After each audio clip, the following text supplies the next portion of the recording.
ಪೌರಕಾರ್ಮಿಕರ ಆರೋಗ್ಯ ರಕ್ಷಣೆಗೆ health card, ಉಳಿದ ಕಾರ್ಮಿಕರಿಗೂ ಮನೆ, ಖಾಯಂ ನೇಮಕ. ಮುರುಳಿ ಅಶೋಕ್ ಸಾಲಪ್ಪ ಭರವಸೆ.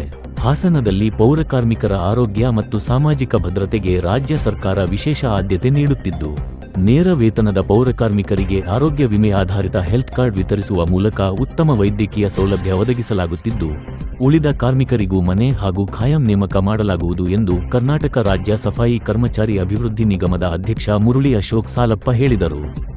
ನಗರದ ಅಂಬೇಡ್ಕರ್ ಭವನದಲ್ಲಿ ಜಿಲ್ಲಾಡಳಿತ, ಜಿಲ್ಲಾ ಪಂಚಾಯತ್, ಸಮಾಜ ಕಲ್ಯಾಣ ಇಲಾಖೆ, ಕರ್ನಾಟಕ ರಾಜ್ಯ ಸಫಾಯಿ ಕರ್ಮಚಾರಿ ಅಭಿವೃದ್ಧಿ ನಿಗಮ ಮತ್ತು ಹಾಸನ ಮಹಾನಗರ ಪಾಲಿಕೆ ಇವರ ಸಹಯೋಗದಲ್ಲಿ ಮಂಗಳವಾರ ಹಮ್ಮಿಕೊಳ್ಳಲಾಗಿದ್ದ ಮುರುಳಿ ಅಶೋಕ್ ಸಾಲಪ್ಪ ರವರ ಅಧ್ಯಕ್ಷತೆಯಲ್ಲಿ ನೇರ ಪಾವತಿ ಪೌರಕಾರ್ಮಿಕರಿಗೆ ಆರೋಗ್ಯ ತಪಾಸಣೆ ಶಿಬಿರ ಮತ್ತು ಅರಿವು ಮೂಡಿಸುವ ಕಾರ್ಯಕ್ರಮವ ಹಾಗೂ ಆರೋಗ್ಯ ಕಾರ್ಡ್ ವಿತರಣೆ ಕಾರ್ಯಕ್ರಮದಲ್ಲಿ ಮಾತನಾಡಿದ ಅವರು, ಜನರ ಆರೋಗ್ಯ ಕಾಪಾಡಲು ತಮ್ಮ ಆರೋಗ್ಯವನ್ನೇ ಪಣಕ್ಕಿಡುವ ಪೌರಕಾರ್ಮಿಕರ ಆರೋಗ್ಯ ರಕ್ಷಣೆ ಸರ್ಕಾರದ ಹೊಣೆಗಾರಿಕೆಯಾಗಿದೆ. ಯಾವುದೇ ಆರೋಗ್ಯ ಸಮಸ್ಯೆ ಎದುರಾದರೂ ಚಿಕಿತ್ಸೆ ಪಡೆಯಲು ಅನುಕೂಲವಾಗುವಂತೆ ಹೆಲ್ತ್ ಕಾರ್ಡ್ ಯೋಜನೆ ಜಾರಿಗೊಳಿಸಲಾಗಿದೆ. ಪ್ರತಿಯೊಬ್ಬರೂ ನಿಯಮಿತ ಆರೋಗ್ಯ ತಪಾಸಣೆ ಮಾಡಿಸಿಕೊಳ್ಳಬೇಕು ಎಂದು ಸಲಹೆ ನೀಡಿದರು. 1990ರ ದಶಕದಲ್ಲಿ ಗುತ್ತಿಗೆ ಪದ್ಧತಿ ಹೆಚ್ಚಾಗಿತ್ತು. ಬಳಿಕ ರಾಜ್ಯ ಸರ್ಕಾರದ ಪ್ರಯತ್ನದಿಂದ 25,000ಕ್ಕೂ ಹೆಚ್ಚು ಪೌರಕಾರ್ಮಿಕರನ್ನು ಖಾಯಂ ಮಾಡಲಾಗಿದೆ. ಉಳಿದ ಕಾರ್ಮಿಕರನ್ನು ಮುಂದಿನ 2 ವರ್ಷದೊಳಗೆ ಖಾಯಂ ಮಾಡುವ ನಿಟ್ಟಿನಲ್ಲಿ ಸರ್ಕಾರ ಬದ್ಧವಾಗಿದೆ. ಈ ವಿಚಾರದಲ್ಲಿ ರಾಹುಲ್ ಗಾಂಧಿ ಅವರು ಬಡವರ ಪರವಾಗಿ ನಿರಂತರವಾಗಿ ಧ್ವನಿ ಎತ್ತುತ್ತಿದ್ದಾರೆ ಎಂದರು. 55 ವರ್ಷ ಮೇಲ್ಪಟ್ಟ ಕಾರ್ಮಿಕರಿಗೆ ಆರೋಗ್ಯದ ಬಗ್ಗೆ ಹೆಚ್ಚಿನ ಕಾಳಜಿ ಅಗತ್ಯವಿದ್ದು, ನಿವೃತ್ತಿಯ ನಂತರವೂ ಉತ್ತಮ ಆರೋಗ್ಯ ಕಾಪಾಡಿಕೊಳ್ಳಲು ಹೆಲ್ತ್ ಕಾರ್ಡ್ ನೆರವಾಗಲಿದೆ ಎಂದು ತಿಳಿಸಿದರು. ಹಿಂದೆ ಈ ಸಮುದಾಯದವರನ್ನು ತುಚ್ಛವಾಗಿ ಕಾಣಲಾಗುತ್ತಿತ್ತು. ಸಾಲಪ್ಪ ವರದಿ ಜಾರಿಯಾದ ಬಳಿಕ ಪೌರಕಾರ್ಮಿಕರು ಎಂಬ ಗೌರವಯುತ ಗುರುತಿನೊಂದಿಗೆ ಕರೆಯಲಾಗುತ್ತಿದೆ. ಎಲ್ಲರೂ ಸಾಲಪ್ಪ ವರದಿಯನ್ನು ಪಡೆದು ಅದರ ಬಗ್ಗೆ ಮಾಹಿತಿ ತಿಳಿದುಕೊಳ್ಳಬೇಕು ಎಂದು ಸಲಹೆ ನೀಡಿದರು.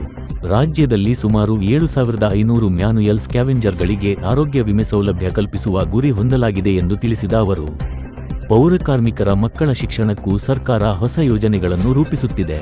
10ನೇ ತರಗತಿ ಓದದ ಮಕ್ಕಳಿಗೆ ಉಚಿತ ತರಬೇತಿ ನೀಡುವುದು ಹಾಗೂ ಎಸ್ಎಸ್ಎಲ್ಸಿ ವಿದ್ಯಾರ್ಥಿಗಳಿಗೆ ವಿಶೇಷ ಯೋಜನೆ ಜಾರಿಗೆ ತರುವ ಉದ್ದೇಶವಿದೆ ಎಂದು ಹೇಳಿದರು. ಇದಲ್ಲದೆ ಪೌರಕಾರ್ಮಿಕರು ಬೇರೆ ಉದ್ಯೋಗ ಕ್ಷೇತ್ರಗಳಿಗೆ ಪ್ರವೇಶಿಸಲು ಕೌಶಲ್ಯಾಭಿವೃದ್ಧಿ ಮತ್ತು ಪರ್ಯಾಯ ಜೀವನೋಪಾಯ ಕಲ್ಪಿಸುವ ಯೋಜನೆಗಳಿಗೂ ಸರ್ಕಾರ ಚಾಲನೆ ನೀಡಲಿದೆ. ಕಾರ್ಮಿಕರಿಗೆ ಸ್ವಂತ ಮನೆ ಹಾಗೂ ಸಮಗ್ರ ಆರೋಗ್ಯ ವಿಮೆ ಸೌಲಭ್ಯ ಒದಗಿಸುವತ್ತ ಕ್ರಮ ಕೈಗೊಳ್ಳಲಾಗುತ್ತಿದೆ ಎಂದು ಹೇಳಿದರು. ಮಹಾನಗರ ಪಾಲಿಕೆ ಆಯುಕ್ತ ಕೃಷ್ಣಮೂರ್ತಿ ಅವರು ಪ್ರಾಸ್ತಾವಿಕವಾಗಿ ಮಾತನಾಡಿ, ಪೌರಕಾರ್ಮಿಕರು ಎಂದರೆ ಗೌರವದಿಂದ ಕಾಣುವುದು ಮೊದಲ ಆದ್ಯತೆ ಆಗಿರುತ್ತದೆ. ಇವತ್ತಿನ ಈ ಪರಿಸ್ಥಿತಿಯಲ್ಲಿ ಪೌರಕಾರ್ಮಿಕರು ಕೆಲಸ ಮಾಡುವುದು ಬಹಳ ಕಷ್ಟವಾಗಿದೆ. ಹಾಸನ ನಗರವು ಪ್ರತಿದಿನ ವೇಗವಾಗಿ ಬೆಳೆಯುತ್ತಿದೆ. ಸಾರ್ವಜನಿಕರಿಂದಲೂ ಕೂಡ ತೊಂದರೆ ಆಗುತ್ತಿದೆ. ಸ್ವಚ್ಛ ಮಾಡಿದ ಸ್ಥಳಕ್ಕೆ ಸಾರ್ವಜನಿಕರು ಕಸವನ್ನು ಎಸೆಯುವುದು, ಸ್ವಚ್ಛತೆ ಇದ್ದ ಕಡೆ ಕಸ ಹಾಕುವುದರಿಂದ ನಮ್ಮ ಕೆಲಸಕ್ಕೆ ತೊಂದರೆ ಆಗುತ್ತಿದೆ ಎಂದು ಬೇಸರ ವ್ಯಕ್ತಪಡಿಸಿದರು. ದಿನನಿತ್ಯ ಸ್ವಚ್ಛತೆ ಕಾಪಾಡಿ ಆರೋಗ್ಯ ಕಾಪಾಡುತ್ತಿದ್ದಾರೆ ಕೂಡ ಪೌರಕಾರ್ಮಿಕರ ಯೋಗಕ್ಷೇಮ ವಿಚಾರಿಸಿ ಅವರನ್ನ ನೋಡುವುದು ಮಹಾನಗರ ಪಾಲಿಕೆಯ ಕರ್ತವ್ಯ. ಪ್ರಸ್ತುತ ಮಹಾನಗರ ಪಾಲಿಕೆಯಲ್ಲಿ 3,18,000 ಜನ ಇದ್ದು, ಆದರೆ ಪೌರಕಾರ್ಮಿಕರು 110 ಜನವರೆ ಇದ್ದೇವೆ. ಇಷ್ಟು ಜನಸಂಖ್ಯೆಗೆ ಕಡಿಮೆ ಸಂಖ್ಯೆಯಲ್ಲಿ ನಗರ ಸ್ವಚ್ಛ ಕಾಪಾಡಿ ಕಾರ್ಮಿಕರು ಕೆಲಸ ಮಾಡಬೇಕಾಗಿದೆ. ಅವರ ಯೋಗಕ್ಷೇಮ ವಿಚಾರಿಸುವುದು ನಮ್ಮ ಕರ್ತವ್ಯ. 41 ಜನವರಿ ಪೌರಕಾರ್ಮಿಕರಿಗೆ ಮನೆ ನಿರ್ಮಿಸಿ ಕೊಡಲಾಗಿದೆ. ಉಳಿದ ಕಾರ್ಮಿಕರಿಗೆ 1 ಎಕರೆ 28 ಗುಂಟೆಯನ್ನು ಗುರುತಿಸಲಾಗಿದೆ. ಕೋರ್ಟಲ್ಲಿ ಕೇಸು ನಡೆದು ಈಗ ನಮ್ಮಂತೆಯೇ ಆಗಿದೆ.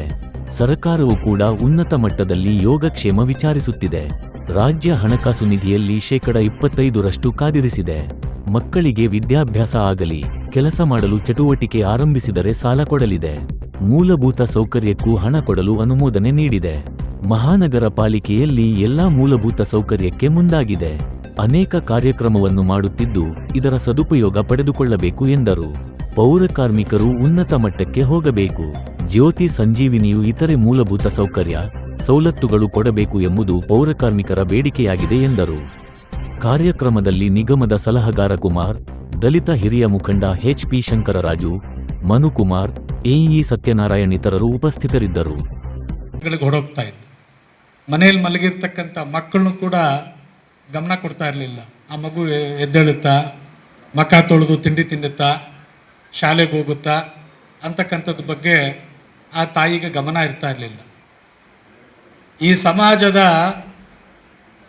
ಕಸ ಕಡ್ಡಿ ಕಲ್ಮಶಗಳನ್ನು ತೆಗೆದು ಎಲ್ಲ ನಾಗರಿಕರಿಗೂ ಕೂಡ ಉತ್ತಮವಾದಂಥ ಆರೋಗ್ಯವನ್ನು ಕೊಡಬೇಕು ಅಂತ ಹೇಳಿ ನೀವು ನಿಮ್ಮ ಮಕ್ಕಳ ಭವಿಷ್ಯವನ್ನು ಕೂಡ ಪಕ್ಕಕ್ಕಿಟ್ಟು, ನಿಮ್ಮ ಆರೋಗ್ಯವನ್ನು ಕೂಡ ಪಕ್ಕಕ್ಕಿಟ್ಟು ನೀವು ಜನರ ಆರೋಗ್ಯ ಕಾಪಾಡಕ್ಕೆ ಹೋಗ್ತಾ ಇದ್ದೀರಿ.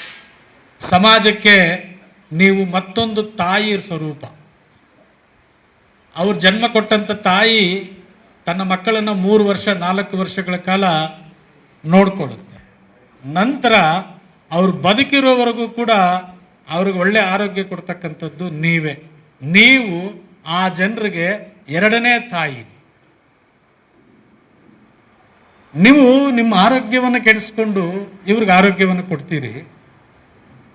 ಈಗಿರೋವಾಗ ನಿಮ್ಮ ಆರೋಗ್ಯ ಕಾಪಾಡ್ತಕ್ಕಂಥದ್ದಕ್ಕೆ ನಾವು ಕೂಡ ಏನಾದರೂ ಯೋಚನೆ ಮಾಡಬೇಕಲ್ಲ. ನಾನು ಸಫಾಯಿ ಕರ್ಮಚಾರಿ ಅಭಿವೃದ್ಧಿ ನಿಗಮದ ಅಧ್ಯಕ್ಷನಾದ ಮೇಲೆ ನಾನು ಚಿಂತನೆ ಮಾಡಿದೆ, ನನ್ನ ಸಮಾಜ 60 ವರ್ಷ ಮುಗಿತಕ್ಕಂಥ ಒಳಗಡೆ, ಸರ್ವಿಸ್ ಮುಗಿತಕ್ಕಂಥ ಒಳಗೆ ತನ್ನ ಸಂಪೂರ್ಣವಾದ ಆರೋಗ್ಯವನ್ನು ಹಾಳು ಮಾಡ್ಕೊಂಡಿರ್ತಾನೆ. ನಾನು ಅವನಿಗೆ ಹೆಲ್ತ್ ಇನ್ಶೂರೆನ್ಸನ್ನು ಮಾಡಿಕೊಟ್ಟು ಆ ಹೆಲ್ತ್ ಇನ್ಶೂರೆನ್ಸ್ ಮುಖಾಂತರ ಅವನು ಸಂಪೂರ್ಣವಾಗಿ ಆರೋಗ್ಯ ಮತ್ತೆ ಪಡ್ಕೊಂಡು ಏನೇ ಸಮಸ್ಯೆ ಇದ್ದರೂ ಕೂಡ ಅದನ್ನು ಪರಿಹಾರ ಮಾಡಿಕೊಂಡು ಸಂಪೂರ್ಣವಾಗಿ ಆರೋಗ್ಯ ಪಡೆದು ಅವನು ಮತ್ತೆ ಇಲ್ಲಿಂದ ಮನೆಗೆ ಹೋಗಬೇಕು ಅಂತ ಉದ್ದೇಶವನ್ನು ಇಟ್ಕೊಂಡು ನಾವು ಈ ಹೆಲ್ತ್ ಇನ್ಶೂರೆನ್ಸನ್ನು ನಿಮಗೋಸ್ಕರ ತಂದ್ವಿ. ಬಹುಶಃ ನೀವು ಆ ಇನ್ಶೂರೆನ್ಸ್ ಬರೋದು ಒಳಗಡೆ ನೀವು ಕಾಯಂ ಆಗಿಬಿಟ್ರಿ. ಇಲ್ಲದೇ ಇದ್ದರೆ ಬಹುಶಃ ನಿಮಗೂ ಅದು ಸಿಗ್ತಾ ಇತ್ತು. ನೀವು ಕಾಯಂ ಆಗಬೇಕು ಅಂತಕ್ಕಂಥ ಕಲ್ಪನೆ ನಿಮ್ಮ 30 ವರ್ಷಗಳ ಹೋರಾಟ. 1990ರಲ್ಲಿ ಈ ಗುತ್ತಿಗೆ ಅಂತಕ್ಕಂಥ ಪದ್ಧತಿ ಮಹಾಮಾರಿ ಬಂದು ನಮ್ಮನ್ನು ಆವರಿಸ್ಕೊಳ್ತು. ನಿಮ್ಗೆಲ್ರಿಗೂ ಕೂಡ ಈ ಗುತ್ತಿಗೆ ಪದ್ಧತಿಯಿಂದ ಮೋಕ್ಷ ಕೊಟ್ಟಿದ್ದು ಯಾರು ಗೊತ್ತಾ? ಯಾರಿಗಾದ್ರು? ಯಾರಪ್ಪ?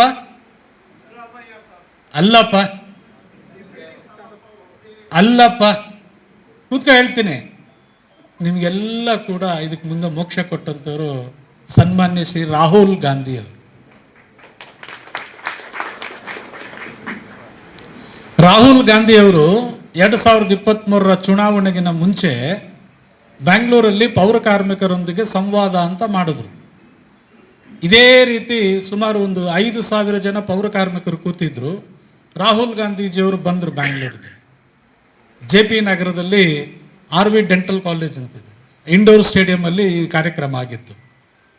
ರಾಹುಲ್ ಗಾಂಧೀಜಿಯವರು ಬರ್ತಾ ಇದ್ದಂಗೆ ನಮ್ಮ ಈಗಿನ ಮುಖ್ಯಮಂತ್ರಿಗಳು DK ಶಿವಕುಮಾರ್ ಸಾಹೇಬರು, ರಾಮಲಿಂಗಾರೆಡ್ಡಿ ಅವರು ನನ್ನನ್ನು ಕರೆದು ರಾಹುಲ್ ಗಾಂಧಿ ಅವರಿಗೆ ಈ ಸಮಾಜದ ಬಗ್ಗೆ ಒಂದೆರಡು ಮಾಹಿತಿ ಕೊಡು ಅಶೋಕ್ ಅಂತ.